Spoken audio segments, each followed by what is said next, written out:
एक बार फिर से जय हिंद। आज के लेक्चर में हम बात करेंगे डीपीएसपी के आर्टिकल 46 की, यानी अनुच्छेद 46 की बात करेंगे।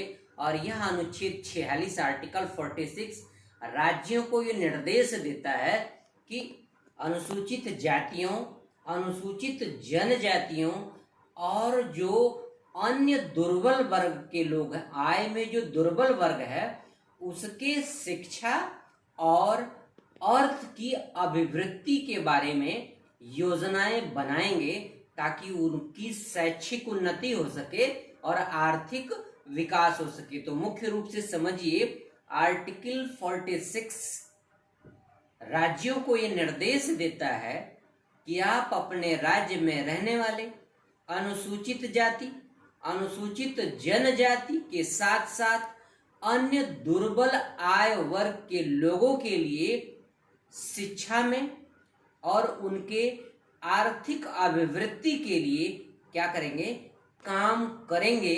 ऐसा निर्देश है डीपीएसपी राज्य की नीति निर्देशक सिद्धांत के अंतर्गत अनुच्छेद 46 में प्रत्येक राज्य को।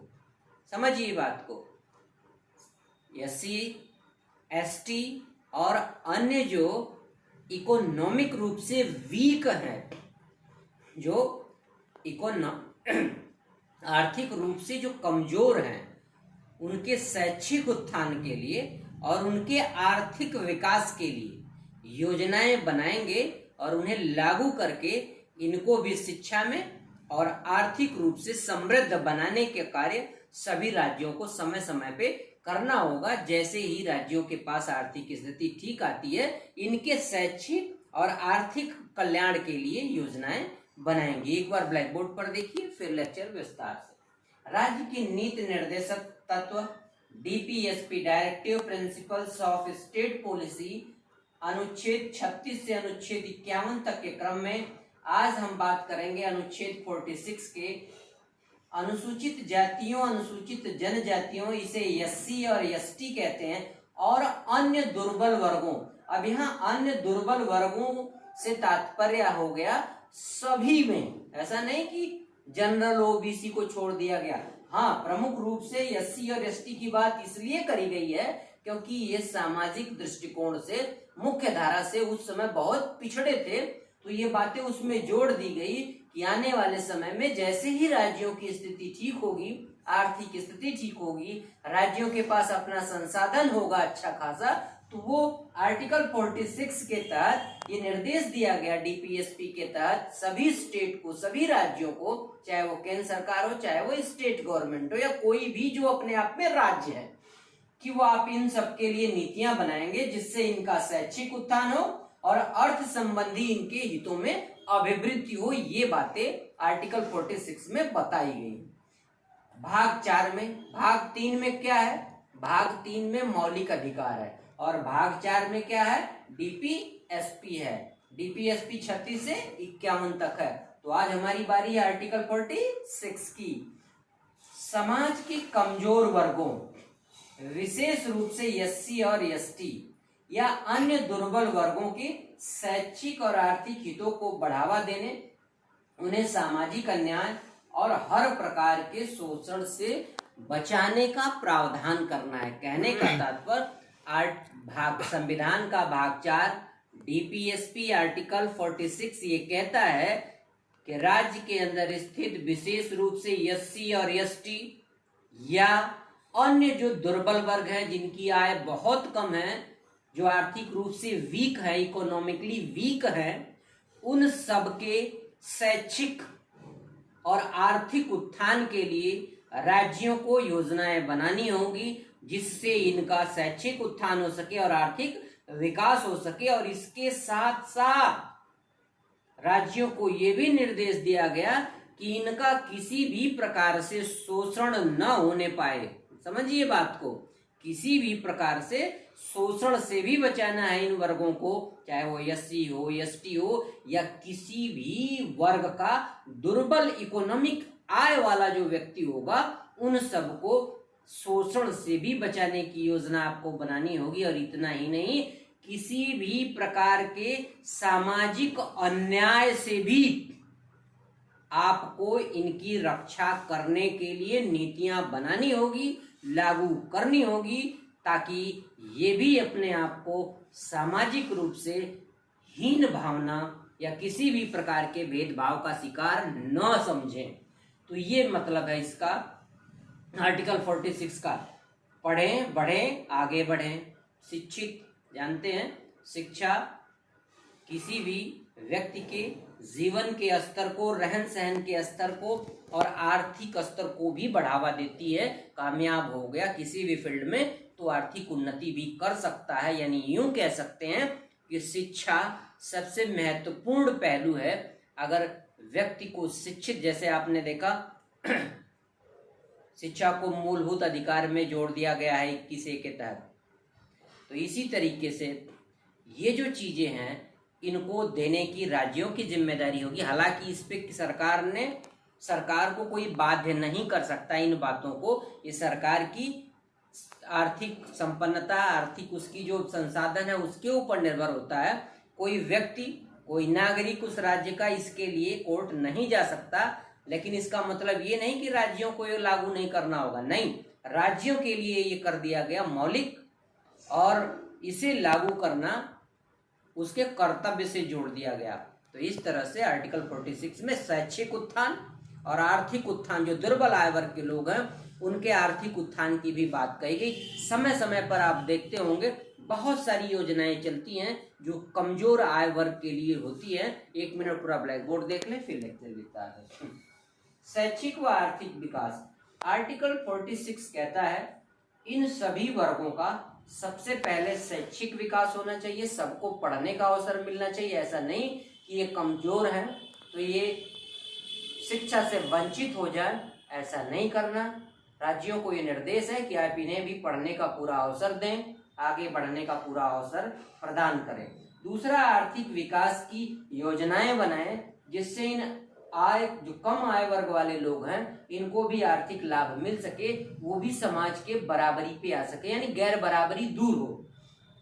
शोषण से सुरक्षा, जो भी कमजोर हैं, आपको पता है सताया वही जाता है जो कमजोर होता है, दुर्बल होता है। शेर को कोई सता के देखे खा जाएगा कच्चे, क्योंकि वो अपने आप में ही सक्षम है।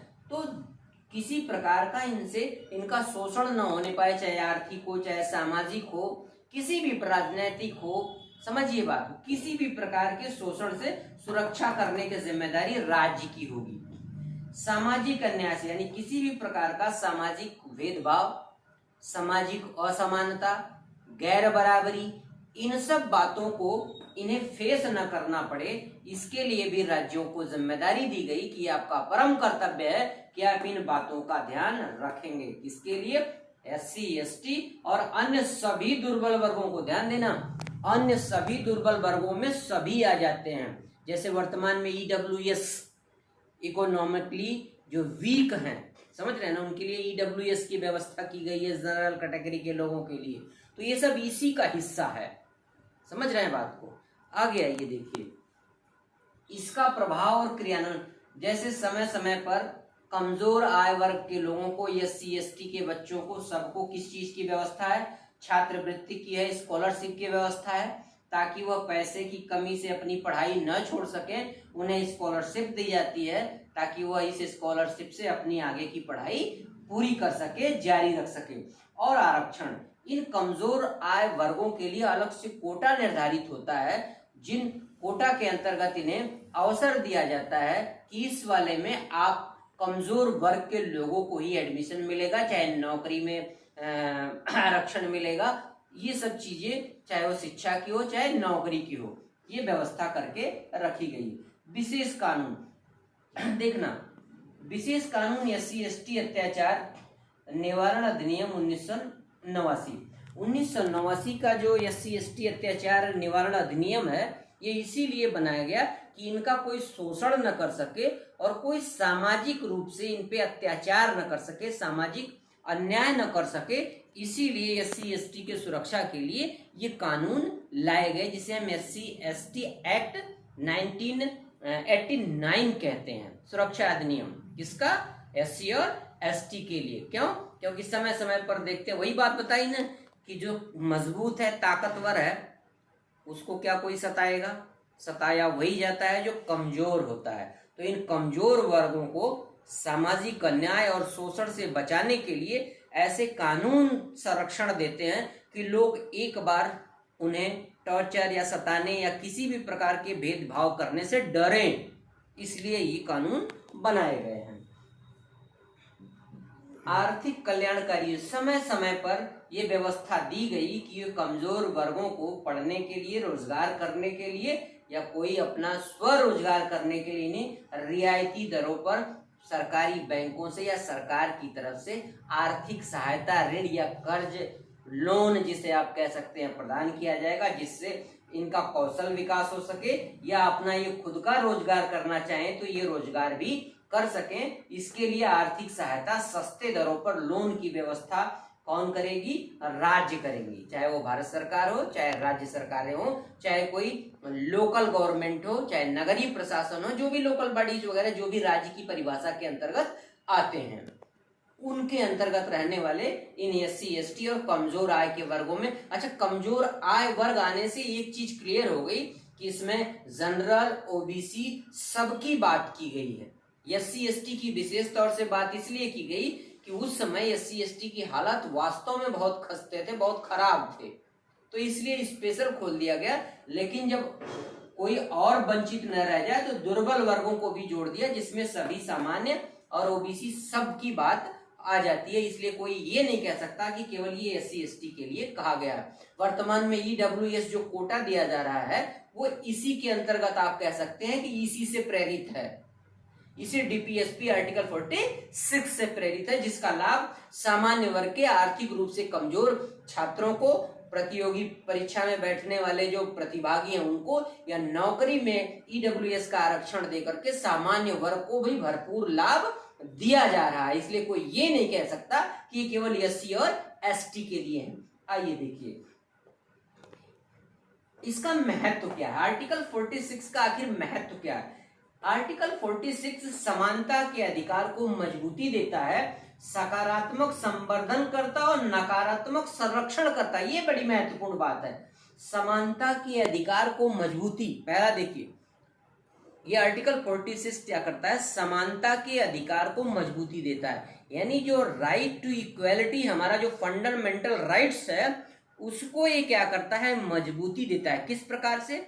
जो शिक्षा में पिछड़े हैं, आर्थिक रूप से पिछड़े हैं, ये आर्टिकल 46 राज्यों को निर्देश देकर उनके शिक्षा की व्यवस्था की बात करता है और उनके आर्थिक अभिवृद्धि की बात करता है, चाहे वो छात्रवृत्ति के माध्यम से हो, सस्ते दरों पे ऋण उपलब्ध, लोन उपलब्ध कराने की बात हो, या कौशल विकास के माध्यम से स्वरोजगार की बात हो। ऐसे उन्हें सशक्त बनाता है ताकि गैर बराबरी दूर हो, वो भी मुख्य धारा में आ सके। कौन? SC ST या अन्य जो भी दुर्बल आय वर्ग के लोग हैं, चाहे वो OBCs में हो, चाहे वो जनरल कैटेगरीज में हो, सबका ध्यान रखना है। और दूसरा जो सबसे महत्वपूर्ण महत्व है इस बात का कि सकारात्मक संवर्धन है। देखिए, सकारात्मक संवर्धन और नकारात्मक संरक्षण, कहने का तात्पर्य SC ST या अन्य कमजोर आय वर्ग के लिए ये सकारात्मक संवर्धन है, यानी सकारात्मक दिशा में उन्हें शैक्षिक और आर्थिक उत्थान को बढ़ावा देने की बात करता है। कौन? आर्टिकल 46। और नकारात्मक संरक्षण कैसे करता है? ये देखिए, सामाजिक अन्याय और किसी भी प्रकार से अगर कोई SC ST या अन्य आय वर्ग के व्यक्तियों की अगर कोई शोषण करता है या इनके आधार पर कोई उनके साथ सामाजिक अन्याय करता है, तो इसके संरक्षण के, किसके? SC ST या अन्य आय वर्ग के लोगों का संरक्षण भी करता है। कौन? आर्टिकल 46 SC ST एक्ट जैसे कानूनों के तहत ये उनको क्या करता है? संरक्षण। एक तरफ संवर्धन करता है, देखिए सकारात्मक संवर्धन, और दूसरी तरफ नकारात्मक संरक्षण। नकारात्मक परिस्थितियों से क्या करता है? ये संरक्षित करता है, बचाता है। किसको? SC ST या अन्य आय दुर्बल वर्ग में आप समझ लेना सब कमजोर वर्ग की बात हो रही है, चाहे वो किसी भी कैटेगरीज का हो, अगर वह आय में दुर्बल है तो यहाँ उनका भी ध्यान रखा जाएगा। ऐसा आर्टिकल 46 स्टेट को निर्देश देता है और सामाजिक शोषण और सामाजिक अन्याय के खिलाफ ये क्या करता है, संरक्षण भी प्रदान करता है कमजोर लोगों को, दुर्बल वर्गों को। ठीक है, तो आज के लेक्चर में आर्टिकल 46 में शिक्षा को बढ़ावा देना है और उनकी आर्थिक स्थिति को मजबूत करना है। ये दो महत्वपूर्ण बात सभी राज्यों को निर्देश दिया गया है संविधान निर्माताओं ने राज्य की नीति निर्देशक तत्वों के आर्टिकल 46 में, शिक्षा और आर्थिक अभिवृद्धि के लिए, ताकि SC ST और अन्य कमजोर आय वर्ग के लोगों का भी क्या हो सके, कल्याण हो सके। ऐसी लोक कल्याणकारी योजनाएं लागू करेंगी स्टेट्स अपने संसाधनों के आधार पर आने वाले समय में। ये आपका मौलिक है, ये आपके लिए मौलिक है। किसके लिए, राज्यों के लिए, आपके लिए, किसी आम आदमी जनता व्यक्ति के लिए या कमजोर वर्ग के लिए मौलिक नहीं है, लेकिन राज्यों के लिए ये मौलिक है और राज्यों को इसको पूरा करना, समय समय पर जैसी स्थिति बनती है इसे लागू करना उनका कर्तव्य हो गया। तो आपको फिक्र करने की जरूरत नहीं है, राज्यों के लिए यह मौलिक है, राज्यों को लागू करना ये कर्तव्य है राज्यों का। इसलिए आपको किसी भी बात की फिक्र नहीं करनी है कि हम तो इसके खिलाफ कोर्ट नहीं जा सकते। हर बात कोर्ट से मनवाना कोई जायज बात नहीं है। ये संविधान निर्माताओं ने बड़ी सूझबूझ से उस स्थिति में आने वाली पीढ़ियों के लिए इतनी बेहतरीन बातें लिख दी, समझिए, जिसका पूरा लाभ आज की वर्तमान पीढ़ी को मिल रहा है। और समय समय पर प्रत्येक स्टेट, चाहे वो भारत सरकार हो, राज्य, चाहे वो भारत केंद्र सरकार हो, चाहे स्टेट्स की गवर्नमेंट हो, अपनी आर्थिक उन्नति और संसाधनों की उपलब्धता के आधार पर DPSP की बातें धीरे धीरे लागू कर रही हैं, जो एक लोक कल्याणकारी राज्य की परिकल्पना को साकार करने के लिए बहुत ही महत्वपूर्ण है। तो इसलिए आज के लेक्चर में इतना ही। अगले लेक्चर में हम बात करेंगे DPSP के किसी नेक्स्ट आर्टिकल की। तो आज के लिए इजाजत दीजिए।